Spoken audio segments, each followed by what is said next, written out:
Good morning! Morning! Yung theme natin ngayong umaga ay pasasalamat, no? Thankfulness.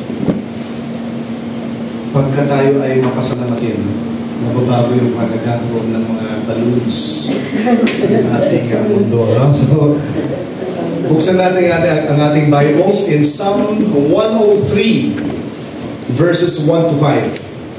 And tayo lahat ay magsitayo as we read verses 1 to 5 of Psalm 103. I'm reading from the New King James Version. Let's read this responsibly. Psalm 103, verses 1 to 5.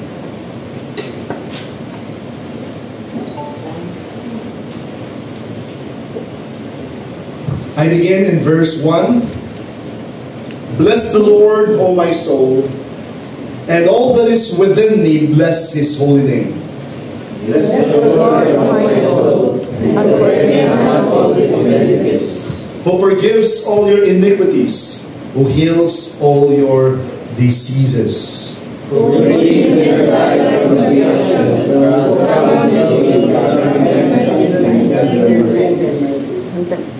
Who satisfies your mouth with good things, so that your youth is renewed like the eagles. Tayo sinundaling manalangin. Ama naming Diyos na nasa langit, we thank you for who you are sa bawat buhay po namin. Lord, we pray that your Holy Spirit would just bless our hearts as we meditate on your words. Panginoon, tulungan po kami na i-apply ang inyong mga salita sa aming buhay, and as we listen, as we meditate on your words, may you make us teachable, O God, and bless our hearts as we bless your name. In Jesus' name, amen. You may be seated. I've entitled the message from God's Word this morning, Thankful from the Inside Out. Thankful from the inside out. Mayroong dalawang magsasaka. They went through a long drought, no? Talagang tagtuyot. And then each of them had prayed for rain. And soon, no? Biglang umulan na. Pero itong dalawang magsasaka na ito, dalawa yung kanilang response, magkaiba. Sabi ng isa, wow! Sa wakas, umulan din at yung aking pananim ay lalago. Yung isa naman, nag-complain siya. Bakit kasi ngayon lang umulan? Sa tingin ko, mamamatay na yung aking mga pananim. Too late na. So, same rain, same situation, same blessing, but you see different hearts. Different hearts. And you see, ang ating mundo ngayon, the world, our world, is just like that. No? Ang lakas ng influence in negativism. And sa mga iba naman that are thankful, their gratitude often depends on how things are going on. No, nagdidepende sa kanilang favor or situation. So if the day turns out good, so sasabihin, God is good. Pero if it's a bad day, they start to grumble, they start to complain, and forget God's goodness in their lives. You see, real gratitude does not depend on what happens. Real gratitude is not measured by what happens, but by what's happening within.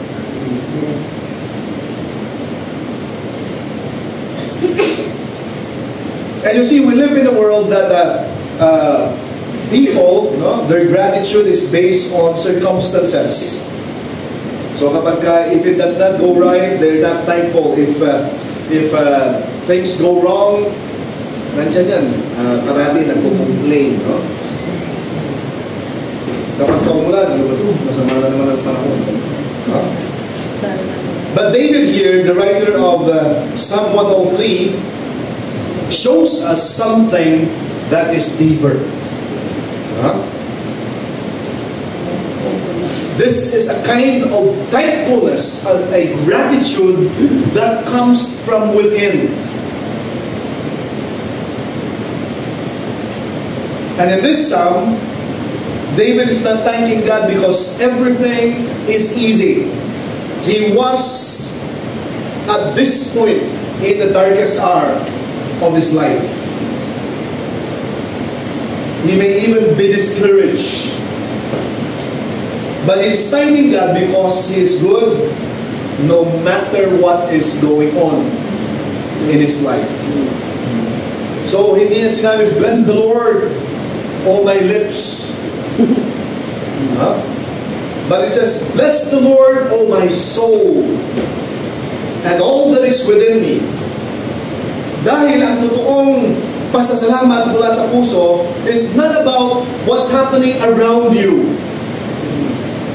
It's about what's happening in the heart. It's about what's happening within your heart and mind. So it's not about circumstances. We often are too focused on circumstances.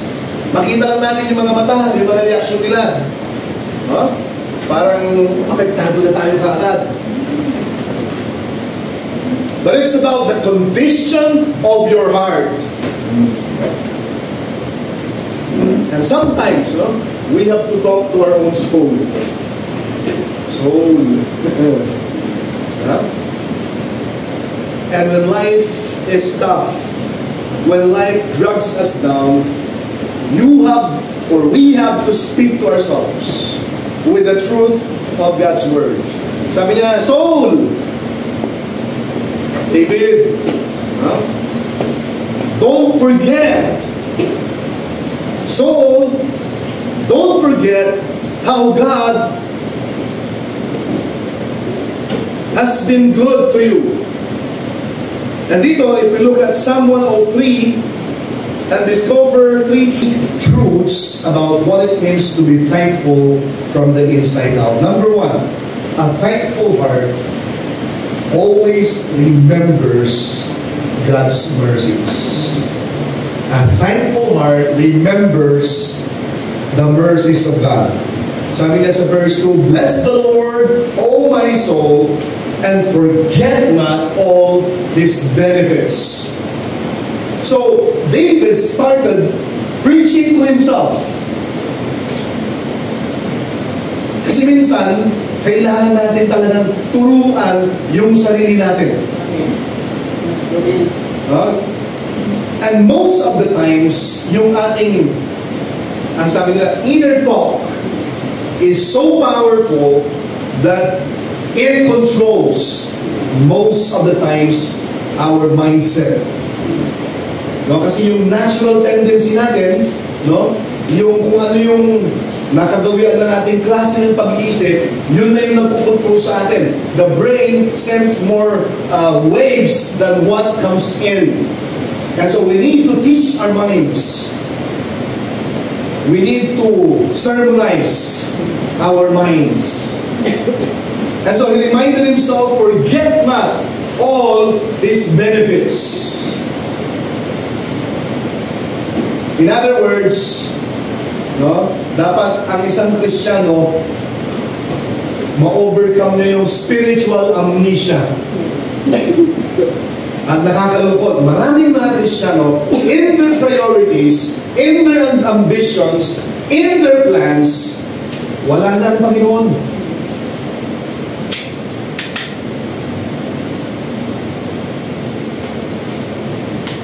Nakakalungkot yun, no? Yung daily activities nila, from Monday to Saturday, parang parang nakalimutan ng Diyos. Mahirap, nakakalimutan na rin nila hanggang linggo.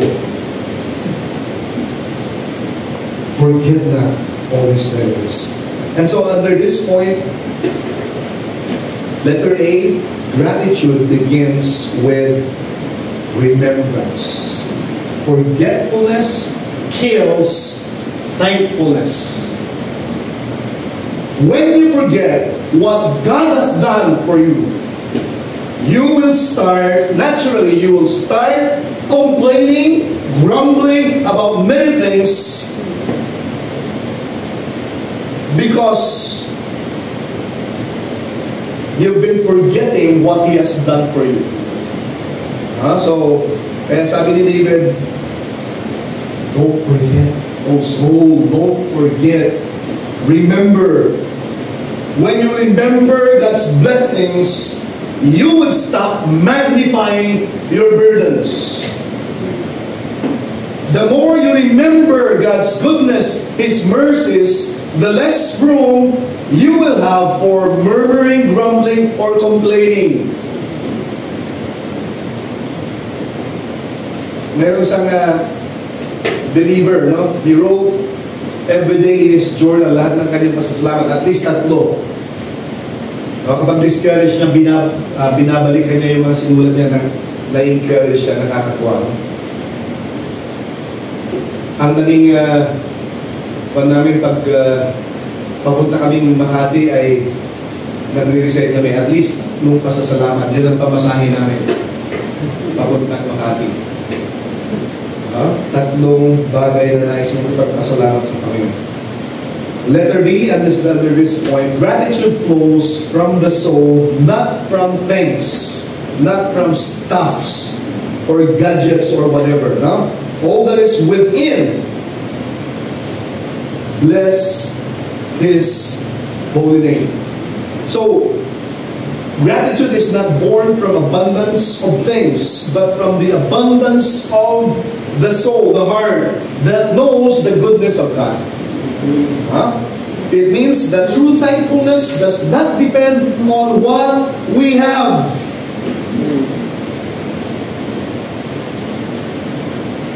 It comes from who we are on the inside.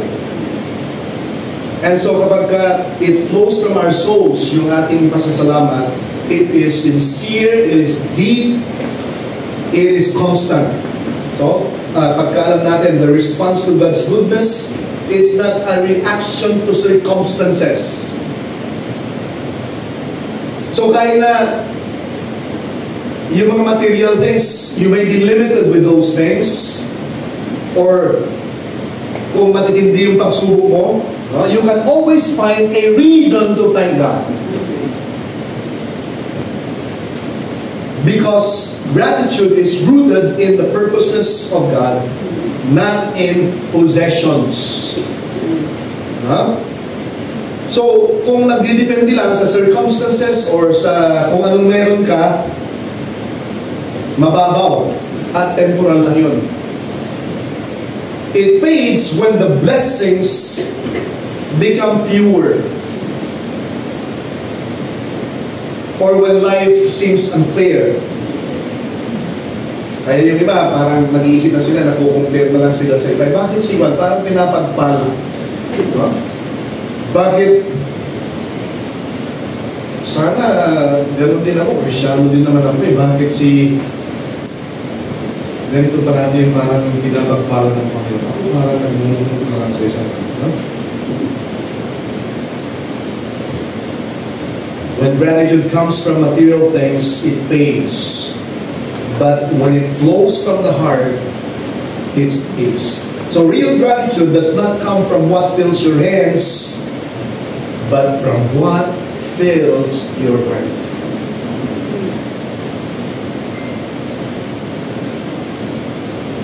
It's not the abundance of the possessions that make you thankful. It's the awareness of God's presence and His goodness that makes you overflow with thanksgiving, with praise. So true thanksgiving is not measured by how much you have, but by how much you value the purposes of God.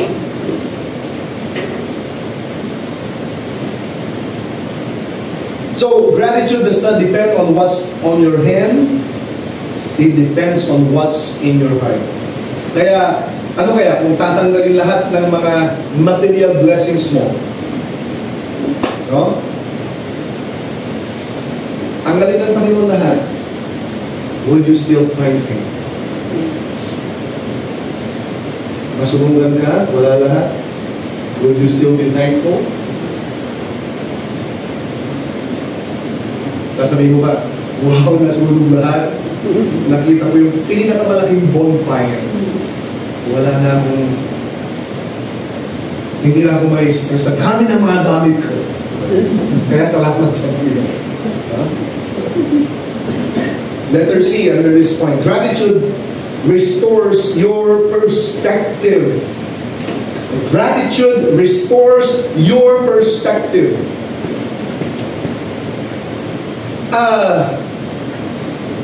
Sa atin, dito sa Pilipinas, all through the years, mula sa news, sa dyaryo, lahat na lang na makikita mo, it's so filled with negativity. Ang media, kumikita dahil sa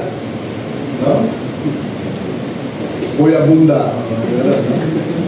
Sino yung mga nagkakasunod-sunod? Christine, anong tawag ka? Per minute? Christy per minute, patay na ba yun? Hindi ba nasa kapanahunan ko pala? Patay na ni Ate. Buhay pa yan. So, negative. Si Lola Solis ang patay. And minsan na-adapt na rin natin, malakas sumawa yun. And sometimes, it has become our default. No? Parang yung naging part na ng sistema natin. No? Mas madali tayo mag-complain or something na na-invento natin na mag-excuse tayo, whatever. No? Negative things. Ang tawag nila doon sa psychology, nagkaroon na ng pathway, neuro pathway. Yung ating isip, may mga pathways na. And if we've been complaining or being negative for years, super highway na yan. No? And it's filled with millions of negative things, millions of complaints. It has corrupted our minds. And we become highly defensive. And so, dahil doon, it crowded our judgment. Yung ating pananaw, yung ating perspective, ay mostly defensive sa negative na rin. And so, we have to release those things. And sabi din nila, ang ating brain ay mayroong neuroplasticity. No? Pwedeng baguhin. Pag tinuruan natin ng napakagandang pasasalamat ng kabutihan ng Diyos, it start to create new patterns. And you would have a different perspective in life. No? We can renew our thinking. That's why Romans 12:1 and 2 says, to renew our minds. You see, our mindset is the one claiming the control over us. At kung ano na yung nakagawian natin for many years, yun na yung tingin natin sa sarili natin. Yun na rin ang tingin natin sa iba. And most of them were lies implanted to us by the world. And kailangan natin ma-overrule yun ng katotohanan ng salita ng Diyos. Our thought patterns. And so when you start to count your blessings, when you start to consider the goodness of God, your problems and those patterns would shrink. Thankfulness would clear our perspective, our vision, and we can see how God is really good. And how God could use us in a better way.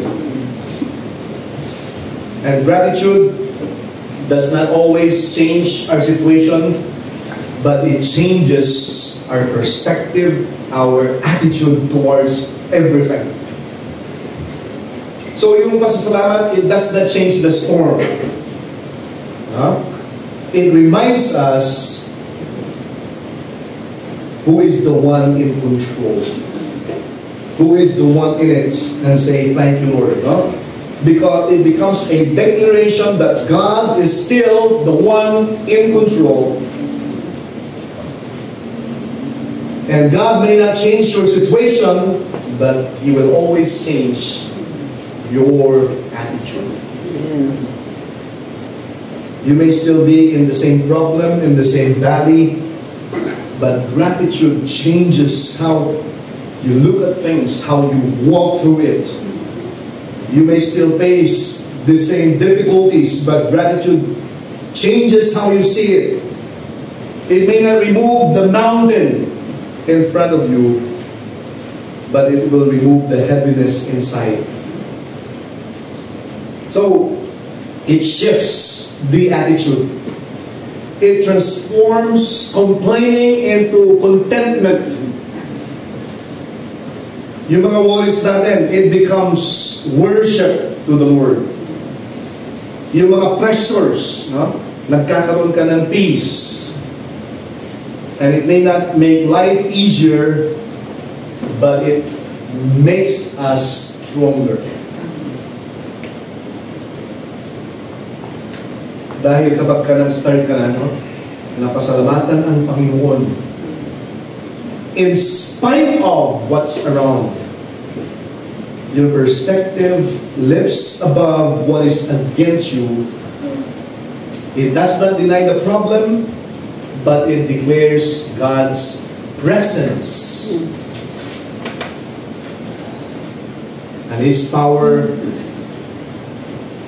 ay may experience natin. What happens kapag yung mga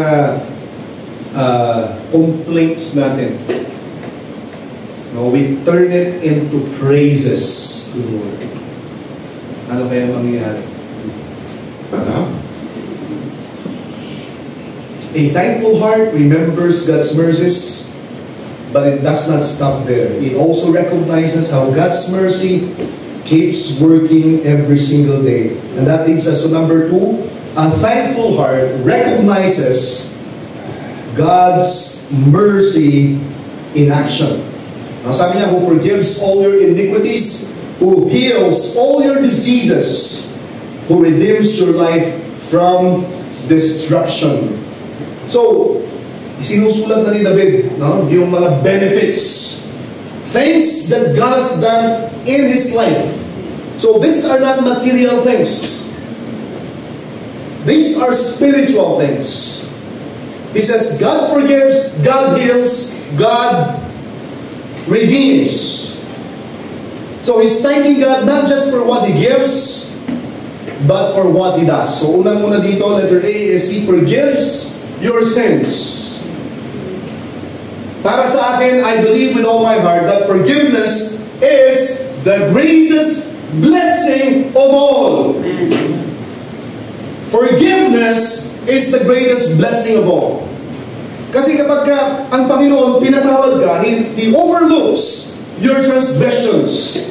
He erases your sins.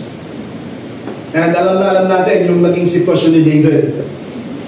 He failed. He fell. Everything has messed up in his life. And it was so bad. Pero sabi niya dito, He forgives all my iniquities. Not just some, but all. And yung pagpapatawad ng Panginoon is not pretending na hindi niya alam yung ating mga kasalanan. It is God Himself declaring that your sin no longer defines you. Hindi niya lang tinatago sa isang basurahan or whatever, no? He washes it away with the blood of His Son, the Lord Jesus Christ. And when God forgives, He doesn't issue a temporal pardon. Absuelto ka ngayon. Na-bail out ka. Pero magbabayad ka rin, ha? He gives total cleansing, absolute forgiveness. And He does not keep a record. Magaling tayo nun, no? Ano yung sabi ng Panginoon? You forgive 40, how many times will I forgive? Sabi ni Peter? 7, till 7 times. Sabi na 70 times 7. Oh, nasa ka na, number 400 na yung kasalanan mo, ay sabi na, kunti na lang, hindi na kailangan papatawarin. Huh? But God does not keep a record. He conceals the record. He cancels. No? He does not just say, I'll set it aside. No? Sa tabi na lang natin yan. Pero sabi ng Panginoon, I'll make you clean. No? If we confess our sins, He is faithful and just to forgive us our sins and to cleanse us from all unrighteousness. But sa transliteration ng passage na yan, if we are the ones confessing our sins, we get the evidence of the ones being forgiven. And if the Lord forgives, He forgives and He cleanses. He renews us. That's why the greatest blessing of all is forgiveness. Because it changes everything. It restores what guilt has destroyed. It turns our shame into a song.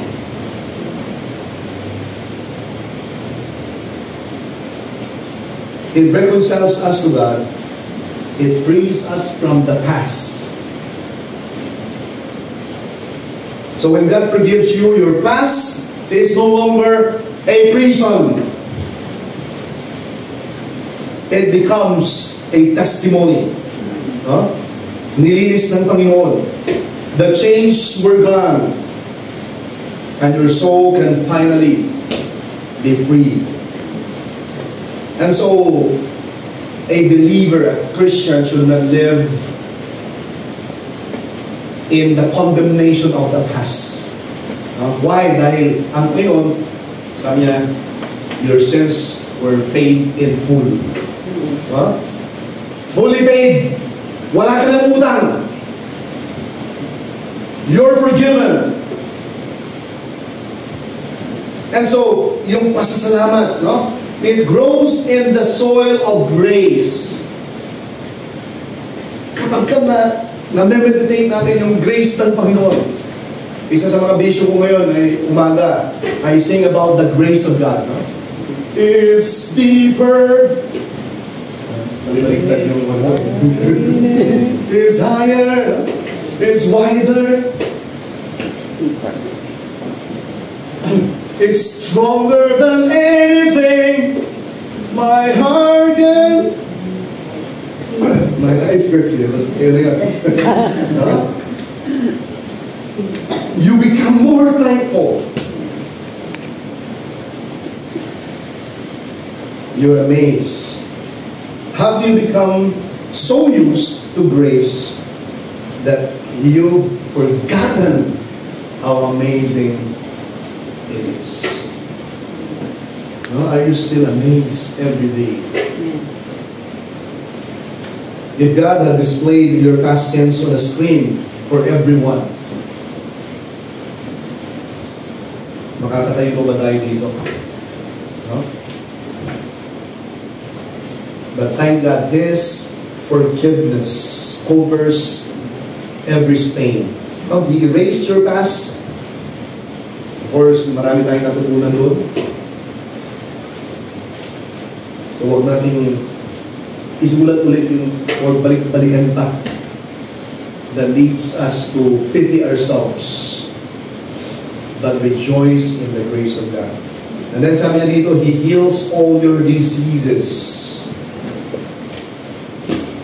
But this is not just about physical healing. It's also about emotional and spiritual wounds. Dito tayo madalas. Alam mo ba kung ano ginawa sa akin yan, Pastor? Huh? But He heals our hurts. God heals broken hearts, wounded spirits, and weary minds. So, gratitude thrives when you start focusing on what still hurts and start thanking God for what He's already healed. So sana nakita natin. No? Where have you seen God's healing in your life? No? Sana mas na-experience natin yan. And then sabi niya dito, He redeems your life from destruction. No? He redeems your life from destruction. So pag buhay ka pa rin hanggang ngayon, ebidensya yan ng habag at biyaya ng Diyos sa'yo. Amen? Amen. Pwede mo bang pakitabing yung katabi mo? Salamat sa Diyos! Buhay ka pa! Huh? You're still alive! Kung nasa Old Testament tayo, patay na tayo lahat. Or think about the almost in your life. Huh? Muntik na! Muntik na akong masagasaan. Huh? Bumagsak ako, muntik na akong mag-black out. But God stepped in, no? And so thankfulness deepens when you realize how many times God rescued you from what could have destroyed us. Amen? Amen. How many times God has saved you from things you did not even know coming.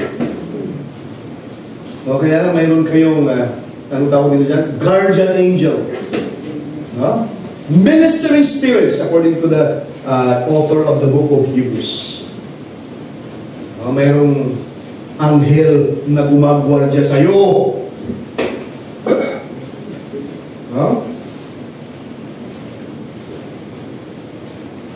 He redeems you. And God did not just save you for something.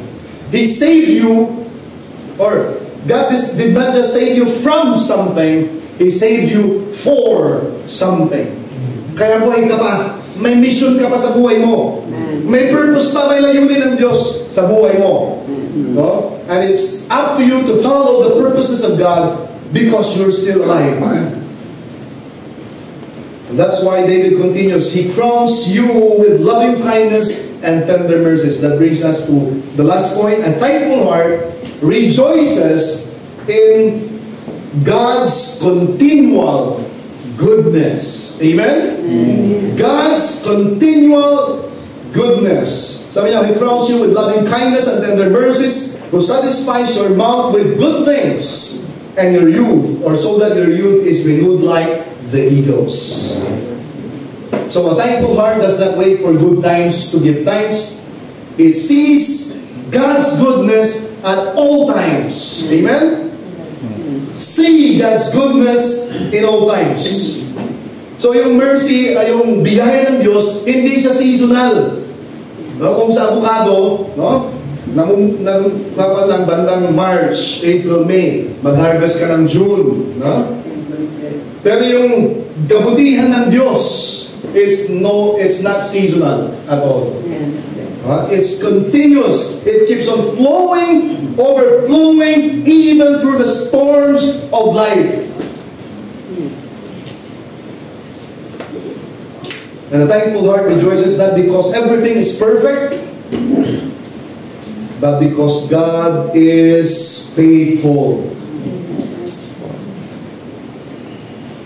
So it looks beyond what's happening into the one who is reigning, the one who is in control. So it's more than a reaction, it becomes the rhythm of our hearts. So kung kilala mo ang Diyos, His character, His attributes, no? You can rejoice. Kaya sabi ni James, no? You welcome problems. Various kinds. Consider it joy. because it works something good in your life. Will you take that by faith? No? Panginoon. O sige na, wow, sige. Let's rejoice. No? And God's goodness never runs dry. Every breath, every time we wake up, it reminds us that God is continually gracious. That's why pag nandun yung pasasalamat sa puso mo, even if life changes, God does not change. Huh? Even if I don't have everything, I'm still thankful. Even if I don't have everything I want, I still have everything I need because I have the Lord. And so sabi niya dito, He crowns you with compassion. Letter A, no? God not only lifts you up, He crowns you. So He places His favor and mercy on your life. So, hindi ka reject ng iyong past, but you're a recipient of His grace. So, huwag na natin tanungin ng Panginoon, Panginoon, ba't ako ba? No? Kundi sabihin natin, Lord, salamat, pinili mo ko sa ganitong sitwasyon. So, are you walking like someone crowned with mercy and grace, or walking like someone has imprisoned you by guilt? Hindi lang He crowns you with compassion, but He satisfies your soul. Sabi niya, He satisfies your mouth with good things. Minsan, hindi na natin, pagka kumakain tayo, hindi na natin nilalasap yung ating, no? Yung may iba, pagka krasaluyot, parang nanginginig sila, parang hindi kilabutan. Pero kapag lechon, no? Sinasarap-sarap. Tapos sasabay ng ko.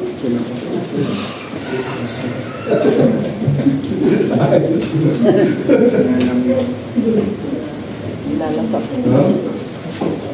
He satisfies your soul. And this is not just about food, no? It's about fulfillment. God satisfies your inner hunger. Ito yung vacuum within, in ways the world could never fill. Huh? So you see, a grateful heart will never be empty. So kapag may nararamdaman kang emptiness na parang, ano ba ito? Parang wala nang kabuluhan ng buhay ko. It seems to be empty. Medyo mag-start ka na magpasalamat, no? Oh, okay.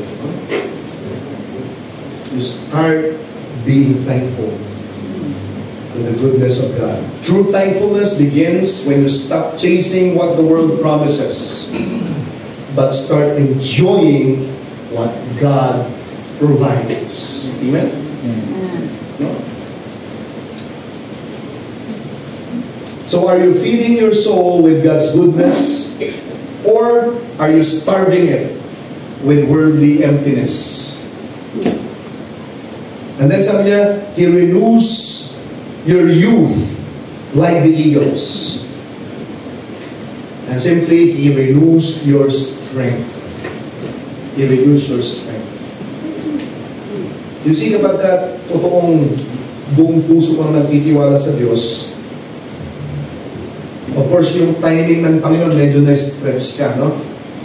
But it will never fail. It will never fail you. You only gain more strength. Huh? Yung eagle, hindi siya tumatalikod sa storm, no? Pero mas nag-glide siya pataas. It rises above the toughness of life. And that's what thankful people do. Well, they rise higher through worship, through honoring the Lord in difficult situations. So thankfulness that does not just make you joyful, it makes you stronger. So, are you letting gratitude lift you higher? Or are you letting your troubles hold you down? In this chapter, nag-start si David, bless the Lord, O my soul. Natapos siya, bless the Lord, O my soul. Why? Because true gratitude does not start with your circumstances. It starts in your heart, in your soul. So, being thankful from the inside, or from the inside out, means you remember God's mercies in your past. You recognize His mercy working in your present. You rejoice in His goodness for your future. Mayroong isang bata nag-pray. Sabi niya, Panginoon, salamat. Kasi kahit hindi ko favorite itong pagkain na ito, nag-provide ka pa rin. They're still good. So that's a heart that says, Lord, even life seems to be parang hindi ko favorite itong sitwasyon na ito eh. But you are still good. So, kapag ka mayroon kang something, feelings that somewhat, gusto mong mag-complain, sabihin mo sa sarili mo, bless the Lord, O my soul. When life is hard, life is tough, bless the Lord. When you don't understand, bless the Lord.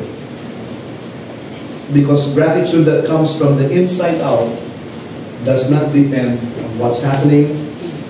It depends on the one who allows things to happen. And we are sure God is always faithful. He is always worthy of our praise and thanksgiving. Merong isang sailor, inabutan siya ng bagyo. So kailangan niyang mag-discarga para mag-survive. So everything ay tinapon niya. Hanggang sa pati yung kanyang ship, ang natira na lang yung life jacket. Pero nag-survive siya. In-interview siya ng tao. Ang sagot niya, okay lang. I praise God because I've survived. You can always find something to be thankful to the Lord. The moment you choose gratitude, you will stop sinking. You become stronger.